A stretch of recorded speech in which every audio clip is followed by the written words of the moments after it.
하나님의 말씀은 사도행전 7장 54절부터 마지막 절 60절까지의 말씀 제가 봉독을 하겠습니다.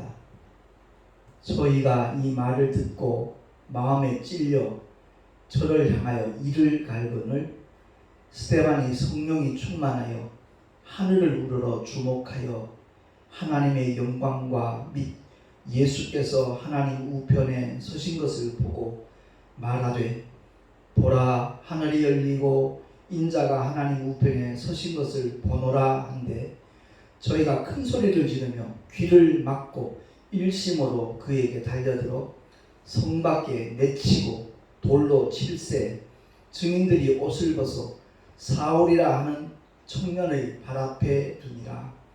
저희가 돌로 스데반을 치니 스데반이 부르짖어 가로되 주 예수여 내 영혼을 받으시옵소서 하고 무릎을 꿇고 크게 불러 가로되 주여 이 죄를 저들에게 돌리지 마옵소서 이 말을 하고 자니라.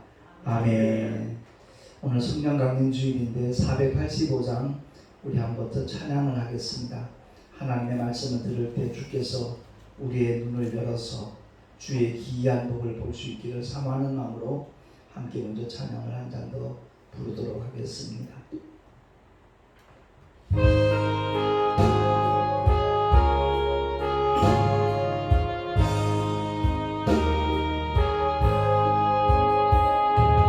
어두운 내 눈 밝히사 진리를 보게 하소서.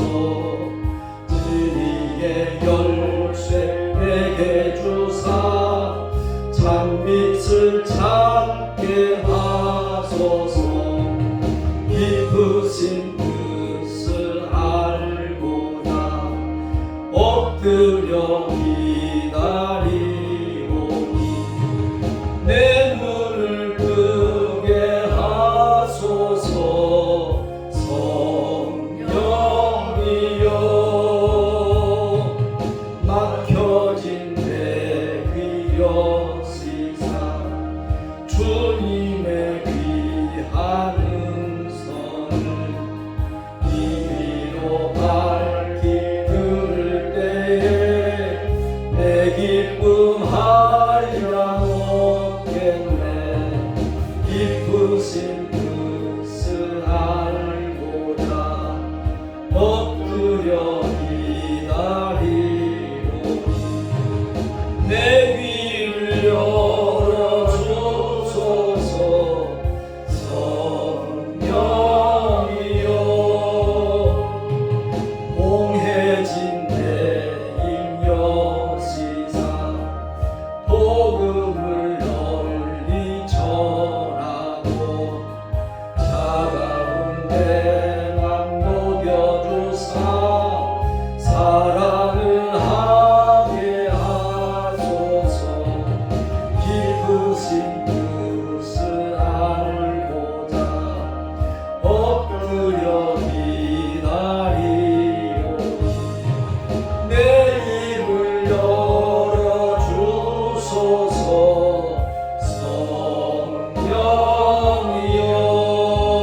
성령이여.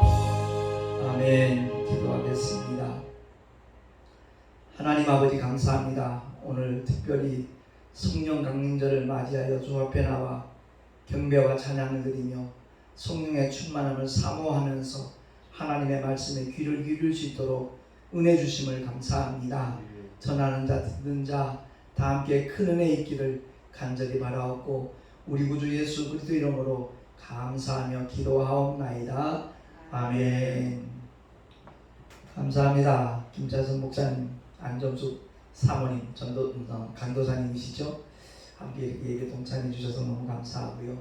사실 오늘은 비대면 예배를 할지라도 저희 부부만 예배 드리기를 원치 않았어요. 왜냐하면 5월 25일이 사실 제가 목사 안수 받은 지 딱 30주년 되는 날입니다. 단둘이 예배 드리기가 왠지 마음이 조금 그래가지고 제가 김차선 목사님 전화드렸더니 흔쾌히 오시겠다고 해서 너무너무 고맙고 감사합니다만 평생 못 잊을 것 같아요.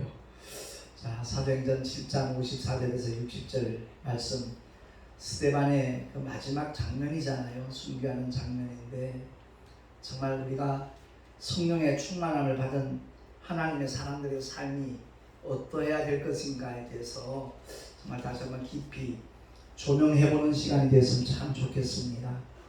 성령 강림주의를 맞은 많은 성도들이 성령 충만한 삶이 무엇인지 제대로 모르는 경우가 참 많더라고요. 그냥 은사 받으면 그게 전부인 줄 알고 최고인 줄 알고, 그때 결코 성령의 은사가 전부가 아니거든요. 그건 일할 수 있는 하나의 도구이지 그 자체가 목적이 아닌데, 방언만 받으면 그게 전부인 줄 알아요.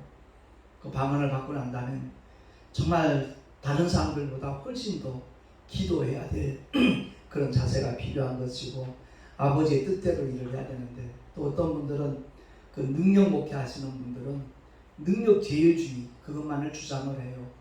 귀신 쫓아내고 병 고치고 당연히 필요하죠.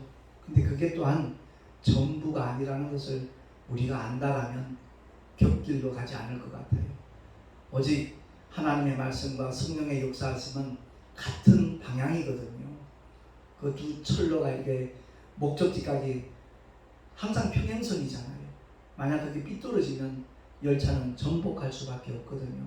그래서 초대교회에 정말 성령의 충만한 역사가 나타나서 베드로의 한번 메시지에 그들이 마음에 찔림을 받고, 형제들아 그래야 우리가 어찌할꼬 했을 때 참 베드로의 메시지가 바로 너희가 각각 회개해라, 그리고 죄사함 받고 그야말로 예수 그리스도의 보혈로 죄사함 받을 것을 선포하면서 오직 성령의 역사하심을 그가 피력을 했잖아요. 그랬더니 하루아침에 한 3,000명이 함께 침례받는 초대교회가 형성되는 그런 역사가 일어났어요. 참 많은 사람들이 자기 재물 아까운 사람 어디 있겠어요? 아깝지 않은 사람이 다 아깝지요. 그런데 사도들 앞에 정말 받은 바 은혜에 감사해서 어떤 사람은 땅도 팔고 집도 팔아서 이렇게 사도들 앞에 뒀거든요. 그것을 가난한 자들에게 나눠주는데, 어떤 특정 사람들에게만 이렇게 나눠지는 그런 좋지 않은 현상들이 일어나니까 7 집사를 세워요. 어떤 사람들이죠? 믿음이 충만하고 성령이 충만한 7 집사님을 세웁니다. 그래서 사도행 6장 1절에서 6절까지 나와 있는 말씀인데, 그걸 한번 살펴본다면 제가 읽겠습니다. 그때 제자가 더 많아졌는데 헬라파 유대인들이 자기의 과부들이 그 매일 구제에서 빠지니까 히브리파 사람을 원망했습니다. 그랬더니 12 사도가 모든 제자를 불러 이르되 우리가 하나님의 말씀을 제쳐놓고 공궤를 일삼는 것이 마땅치 아니하니, 형제들아 너희 가운데서 성령과 지혜가 충만하여 칭찬 듣는 사람 7을 택하라. 우리가 이 일을 저에게 맡기고 사도들은 기도하는 것과 말씀 전하는 것을 전무하리라 하니, 온 우리가 이 말을 기뻐하여서 믿음과 성령이 충만한 사람 7 집사가 나오죠. 스데반과 빌립과 브로고로와 니가노로와 디몬과 바메나와 유대교에 입교한 안디옥 사람 니골라를 택하여 사도들 앞에 세우니, 사도들이 기도하고 그들에게 안수하니라. 그야말로 초대교회 첫 번째 안수 집사님 7분이 세워지는 장면이 나왔습니다. 그렇습니다. 목회도 그렇고 신앙생활도 그렇고 올바른 방향으로 나가는 것보다 중요한 일은 절대 없거든요. 사도들은 오직 기도하면서 말씀 전하는 게 가장 아름다운 모습이지요. 그리고 거기에 동역자들을 하나님이 붙여주셔서 교회 여러 가지 직분자들이 있지만 그들을 통해서 행정을 펼쳐나가고 선교도 하고 구제도 하고 또 복음 전파에 힘을 실어주는 그런 모습이 나타나진다면 정말 한국교회 너무 밝고 환하죠. 미래가 있죠. 소망이 없을 수가 없는 것이죠. 근데 오늘날 제가 목회자의 한 사람으로서 안타깝게 생각하는 것은, 참 돌아가신 오카노 목사님이 그 목회자 세미나 때 늘 강조하는 메시지가 있었어요. 광인정신입니다. 한 영혼을 위해서 미칠 수 있는 사람이 돼야 그 사람이 올바른 목회를 시작할 수 있다. 목사님들 빨리 부흥하면 좋죠? 아멘 하지요. 아니요, 속도 아닙니다. 빨리 부흥 아닙니다. 바른 방향입니다. 그 메시지가 아직도 저는 제 귀에 이렇게 생생하게 들리는 것 같아요. 그렇습니다. 바른 방향이에요. 주님이 바른 방향을 분명히 제시해 주셨어요. 목회자들도 그렇고 구원받은 성도들도 그렇고 주님 따라가기를 원치 않는 사람 아마 단 한 사람도 없을 겁니다. 그가 정상적인 믿음을 가진 사람이라면. 근데 주님이 그 비결을 일러주셨거든요. 마태복음 6장 25절에서 26절 말씀해 보면 제가 일부러 주보에 기록을 해놓았습니다. 우리 천천히 한 목소리로 한번 합독을 하도록 하겠습니다. 마태복음 16장 25절 26절 시작. 누구든지 제 목숨을 구원코자 하면 잃을 것이요 누구든지 나를 위하여 제 목숨을 잃으면 찾으리라. 사람이 만일 온 천하를 얻고도 제 목숨을 잃으면 무엇이 유익하리요? 사람이 무엇을 주고 제 목숨을 바꾸겠느냐? 아멘. 믿음의 결국은 영혼의 구원이거든요. 근데 눈에 보이는 이 가시적인 세상 것 때문에 놓쳐버리는 경우가 너무 많이 있고요. 주님이 분명히 말씀하시기를 구원코자 하면 잃을 것이고 제 목숨을 잃으면 찾으리라고 했어요. 복음을 위해서 죽을 자세를 먼저 가지라는 거예요. 그 마음을 갖지 아니하고는 주님을 쫓아올 생각하지 말라는 말씀과 같은 말씀입니다. 근데 오늘날 신앙생활 하는 것도 그렇고 목회하는 것도 그렇고 어제보다 더 형편이 나아지기를, 더 잘 먹고 잘 살기를, 성공하기를 꿈꾸며 교회를 다니는 목회를 하는 그런 분들이 없잖아 너무 많이 있거든요. 그게 참 안타깝다는 겁니다. 정말 하나님 앞에 권능받기를 원하고 능력받기를 원하고 제대로 쓰임받기를 원하는데 대다수의 사람들이 사도 바울처럼 귀신을 쫓아내고 능력을 나타내고 베드로와 요한처럼 안전뱅이를 일으키는 아닌 빌립 집사님처럼 놀라운 능력을 나타내기를 원하는 사마리아 성에서 일어났던 그런 사역을, 그런 능력을 원하지 스데반 집사님처럼 복음을 전하다가 정말 주님이 돌아가실 때의 모습처럼 저들의 죄를 저들에게 돌리지 말라라고 정말 기도할 수 있는 그런 능력을 원하고 사모하는 목회자들과 성도들은 정말로 찾아보기 힘든 시대에 우리가 살고 있지 않는가 이 생각이 들더라고요. 복음을 위해서 죽고자 하는 자 찾아보기 힘듭니다. 제 아내와 제가 그 터키와 티벳을 그 단기 선교를 갈 때 그 들었던 메시지가 정말 우리의 심금을 울렸던 메시지가 딴 거 아니에요. 터키에서 일어났던 순교 사건도 있었지만 영국의 토마스 선교사 같은 경우에 28세 그 젊은 나이에 이 어둡고 어두운 조선 땅에 하나님의 생명의 말씀이 들어있는 그 성경을 전해주려고 그걸 나눠주려고 한국 땅에 왔다가 그 앞날이 창창하고 얼마든지 보장된 미래가 있음에도 불구하고 그가 한국 땅에 와서 피 흘려 죽음으로 말미암아 정말 한때는 1200만 기독교인을 예기할 만큼 한국 교회가 엄청나게 부흥을 했었잖아요. 근데 토마스 선교사님처럼 정말 복음을 위해서 죽고자 하는 사람 얼마나 있을까? 한번 돌아보는 그러한 기회가 됐으면 참 좋겠어요. 성령 충만함이 과연 어떤 것을 의미하는지 언젠가는 떠나야 할 이 세상이고 반드시 주님 앞에 서는 날이 도래할 텐데 그걸 자꾸 잊어버리는 것 같아요. 그냥 복음을 미천 삼아가지고 성공도 해보고 명성도 얻고 좀 떵떵거리며 잘 사는 부자가 되기 위해서 애쓰고 힘쓰는 사람들은 쉽게 찾아볼 수 있는 것이 우리 한국교회 현 주소가 아닌가 이런 생각이 들더라고요. 코로나 때문에 대면 예배가 이렇게 정말 제재되는 이 시대에 목숨 걸고 주님 앞에 나와 예배하고자 하는 사람 흔치 않고요. 또 비대면 예배를 드리다 보니까 그 사람의 믿음이 정말 하나님을 사랑하고 교회를 아끼는 믿음의 사람인지 아닌지는 헌금으로 드러난다 그래요. 지금 큰 교회들도 굉장히 운영하기가 힘든 상황이라는 그런 하소연들을 하고 있는 것 같더라고요. 교회 운영하기조차 힘든 지경이 되어버리고, 우리 한국교회가 정말 방향을 잘못 잡아가지고 일단 교회를 크게 건축하는 저 목사님 목회 성공해서 이렇게 인정받고 존경받다 보니까 앞다투어 무리해서 그 성도들의 생명 같은 헌금 가지고 무리하게 교회 건축하는 바람에 많은 교회들이 하나님의 교회 이단으로 넘어갔잖아요. 경매에 붙기만 하면 그 하나님의 교회가 그냥 다 챙겨가 버려요.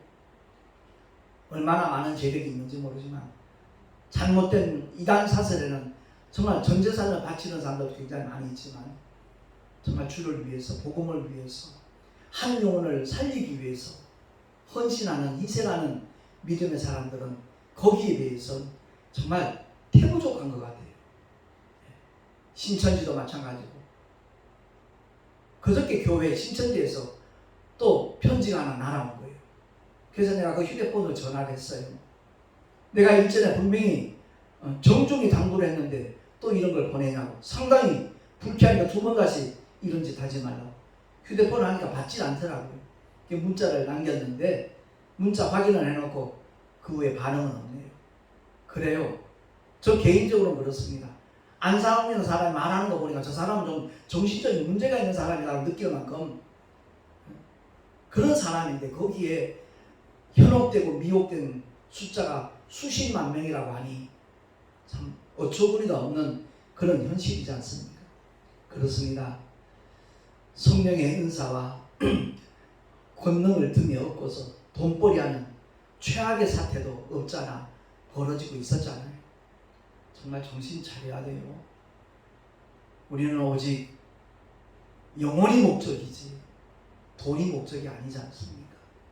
그래서 안전뱅이를 일으키고 귀신을 쫓아내고 병 고치는 그 은사를 사모하는 많은 사람들이 있는데 과연 그 목적이 무엇인가? 정말 그 놀라운 능력을 통해서 그들에게 생명의 씨앗, 복음을 전하기 위함인가? 아니면 자기가 인기를 얻고 사람들로부터 인정받고 존경받고 박수받고 대접받기를 원해서 그런 은사를 사모하고 있는가? 자문자답 해봐야 됩니다. 정말 하나님 앞에서 명명백백하게 하나님의 영광을 위해서, 영혼 구원을 위해서 수많은 외국 선교사님들이 한국에 와서 피 흘려 죽으면서 복음을 전했던 것처럼 대원군에게 그 학살당한 믿음의 사람들이 얼마나 많았습니까? 우리 모두가 다 정말 주님의 뜻이 무엇인가를 바로 알고, 기독교 역사는 피의 역사라고 해도 사실 과언이 아니지 않습니까? 갈보리 언덕, 그 골고다 언덕에서 피 흘려 죽으신 주님의 보혈을 위시로 해서 수많은 순교자의 피가 흘려진 곳에 영원한 생명의 역사가, 진리의 복음이 퍼져나갔고 번져나갔고 꽃을 피고 정말 열매까지 맺는 하나님의 역사가, 하나님의 영광이 나타났었거든요. 우리 오늘 본문의 말씀 속에서 스데반 집사님이 정말 순교하는 그 장면을 다시 한번 살펴보면서 베드로의 설교에서도 많은 사람들이 찔림을 받았다 그랬어요. 근데 오늘 스데반 집사님의 메시지 앞에서는 찔림을 받긴 받았는데 전혀 다른 반응으로 나타나요. 분이 여겼어요. 이를 갈았어요. 그리고 심지어 스데반 집사를 죽여버려요. 성 밖으로 내치고 돌로 쳤어. 모르겠어 돌 몇 개를 맞아야 죽게 되는지 모르겠지만 얼마나 많은 돌들이 스테반 집사님을 향해서 날아들었겠어요. 몸에도 맞고 손등에도 맞고 얼굴에도 맞고 머리에도 맞고 피가 튀길 것이고 그 통증은 이루 말할 수도 없을 것이고 근데 스테반 집사님이 영안이 열려서 하늘을 우러러 주목했다고 했어요. 하나님의 영광을 받고 또 예수께서 그 보좌 우편에 서신 것을 보고 이 장면에서 제가 참 감동이 되는 것은 주님도 그냥 보좌에 앉아 계실 수가 없어서 벌떡 일어서신 거예요. 스테반 집사님의 그 순교하는 그 모습에 주님이 감동을 받으신 거예요. 저희가 큰 소리를 지르면서 귀를 막았다고 했어요. 일심으로 그에게 달려들었다고 했어요. 스테반 집사님이 자기가 보고 있는 그 장면을 그들에게 설명을 하니까 그러면 멈칫해야죠. 다시 한번 생각을 해야죠. 근데 그 소리를 안 들으려고 귀를 막으면서 막 소리를 고함을 지르는 거죠. 일심으로 그에게 달려들어서 성 밖에 내치고 돌로 쳤는데 증인들이 옷을 벗어서 사울이라는 청년의 발 앞에 뒀다고 했어요. 걔 율법에 의해서 우리는 마땅히 행할 것을 행했다는 그 증거를 사도 바울이 되기 전에 청년 사울의 그 발 앞에 둔 거예요. 사울은 잘한 일이다. 마땅히 할 일을 했다. 그때는 찬성했던 사람이에요. 동의했던 사람이에요. 근데 여기서 우리가 꼭 기억해야 될 것은 스테반 집사님의 그 순교의 현장에 사울이라는 청년이 있었기에 기독교 역사상 정말 신약 성경의 절반 정도를 정말 쓸 수 있는, 기록할 수 있는 하나님의 신실하고 정말 위대한 종이 탄생할 수 있었다라는 사실입니다. 그래요. 만약 그 현장에 사울이 없었더라면 사울이 회심할 가능성은 훨씬 더 희박했을 거예요. 살기 등등해서 다메섹 도상에서 그야말로 부활하신 주님, 정오의 태양보다도 더 밝은 찬빛 되신 주님을 만나면서 그는 쓰러졌고 눈이 멀었고 기도 중에 나는 내가 핍박하는 나사렛 예수라라는 그 음성 앞에 사울이 많은 것을 느끼고 아마 깨달았을 겁니다. 자기가 직접 누구 죽인 적 없고 아직까지 옥에 가둔 적도 없고 그 일을 행하기 위하여 가는 도중에 주님의 그 음성을 들었을 때 예수 믿는 사람을 죽이고 핍박하는 것이 바로 예수님을 핍박하는 것이구나 하는 것을 그는 깨달았고 아나니아 선지자가 자기에게 안수함으로써 눈이 다시 떠지는 그런 역사를 성령의 감동을 통해서 정말 인도함을 받았고 그 두 사람을 만났고 결국 예수 그리스도의 이름으로 그가 침례받는 순간에 성령의 충만한 역사가 일어난 것이고 우리 모두는 정말 오늘 성령 강림주일 성령 충만한 삶을 사모하는 모든 심정으로 성령 강림주일 예배를 드리고 있지만 과연 하나님이 원하시고 바라시고 요구하시는 그런 방향으로 우리가 사모하는가 돌아보는 저와 여러분 되기를 예수 이름으로 부탁합니다. 먼저 내가 죽어야 되거든요. 옛사람이 죽어야 되거든요. 근데 안 죽으려고 발버둥을 쳐요. 어찌하든지 교인 한 명 더 늘려가지고 재정적으로 좀 여유 있는 그 현실적인 문제에 마음을 빼앗기는 그런 일들이 너무 많이 일어나고 있어요. 아무쪼록 주님이 우리에게 분명히 말씀하셨습니다. 누구든지 제 목숨을 구원코자 하면, 이 목에 붙어있는 숨이거든요. 목숨. 이 목숨을 연명하기 위해서는 땅의 소산물 분명히 필요해요. 21세기 살아가는 이 시대, 물질시대에 돈이 필요해요. 그러나 그것은 그야말로 부수적인 것이지, 우리 심령 속에 아버지의 뜻으로 가득 차 있고 정말로 우리가 먼저 하나님의 나라와 그 의를 구한다라면 주님은 그 모든 것을 허락하여 주시는 줄로 믿습니다. 우리의 필요를 언제든지 채워주시고 공급해 주시는 하나님이시기에 우리는 하나님을 향하여 우리 아버지라고 부르는 겁니다. 자녀를 양육하고 책임질 분이 바로 아버지시니까. 근데 오늘날 그 믿음, 가장 근본적이고 단순한 믿음인데도 그 믿음이 결여된 경우가 참 많더라고요. 제가 지난주일부터 주기도문 강해를 하고 있는데, 하늘에 계신 우리 아버지여, 그 대목 자체에서도 많은 것이 내포되어 있더라고요.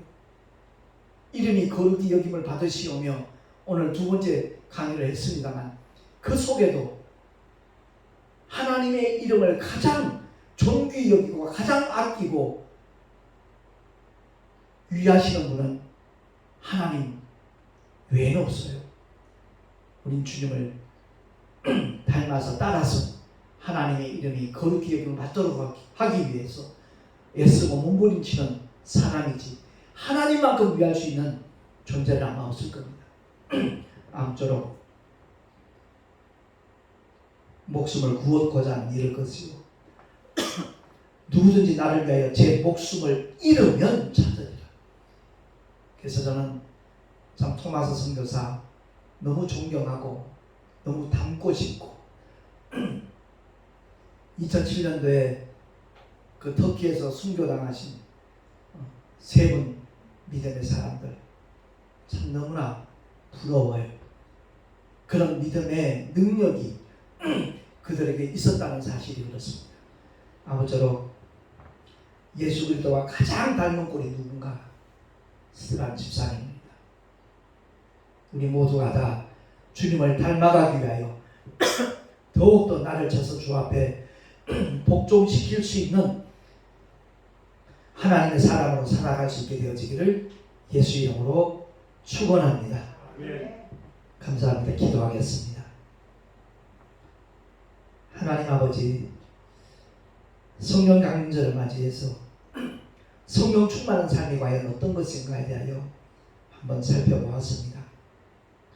주님께서 조명해 주신 대로, 감동 주신 대로 정말 결단하게 해주시고 아버지의 기쁘신 뜻을 따라 최선을 다하여 영혼 구원을 위해 복음을 전하는 하나님의 사람들로 살아가게 하여 주시옵소서.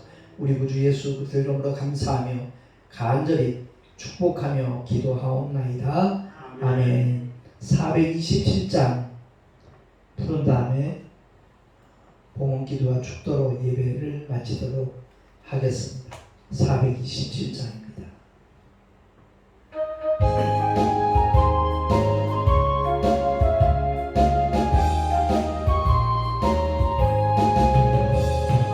매일 기쁘게 술래길 행하는 주의 팔이 나를 안보하니요. 내가 주의 큰 복을 받는 참된 비결은 주의 영이 함께하니라. 성령이 대신에 할렐루야 함께하시네. 좋은 길을 걸으며 감각 기뻐하는 것 주의 영이 함께하니라. 전에 죄에 빠져서 평안함이 없을 때 예수 십자가의 공로임이고 그 말 아래 엎드려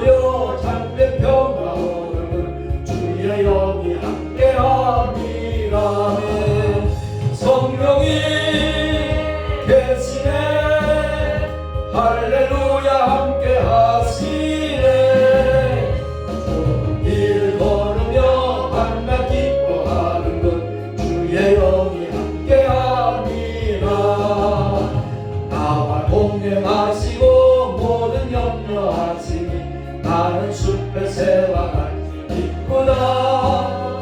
내가 기쁜 마음으로 주의 뜻을 행하면 주의 영이 함께함이라는 성령이 계시네. 할렐루야 함께하시네. 길을 걸으며 만나 기뻐하는 것 주의 영이 함께함이라. 세상 모든 정욕과 나의 모든 욕망은 십자가의 이미 몫을 받았네. 어두운 밤이 지나고 무거운 짐 벗으니 주의 영이 함께함이라. 성령이 계시네. 할렐루야 함께하시네. 좋은 길을 걸으며 만나 기뻐하는 것 주의 영이 함께함이라.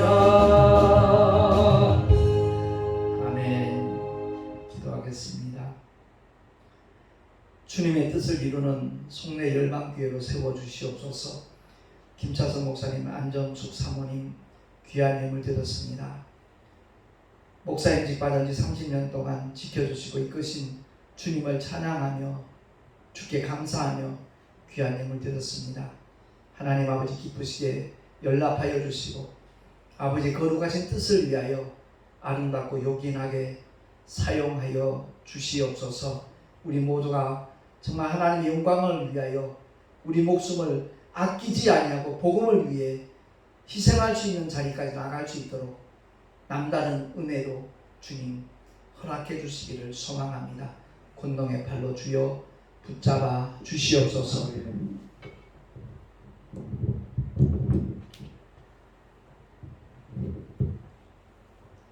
이제는 우리 구주 예수 그리스도의 크신 은혜와 하나님 아버지의 끝없는 사랑하심과 그 놀라운 사랑과 그 크신 은혜를 깨닫게 하시고 체험하게 하시고 또한 증거하게 하시는 보혜사 성령 하나님의 내주교통 인도하심과 충만하신 역사하심이 오늘 주의 말씀을 듣고 예수 그리스도를 꼭 빼닮은 스데반 집사님처럼 그러한 삶을 살아가기를 사모하며 결단한 하나님의 사람들 머리 위에 그 가정과 자녀들과 또한 주께서 피로 값주고 세우신 모든 교회들 위에 지금으로부터 영원토록 함께 계실지어다.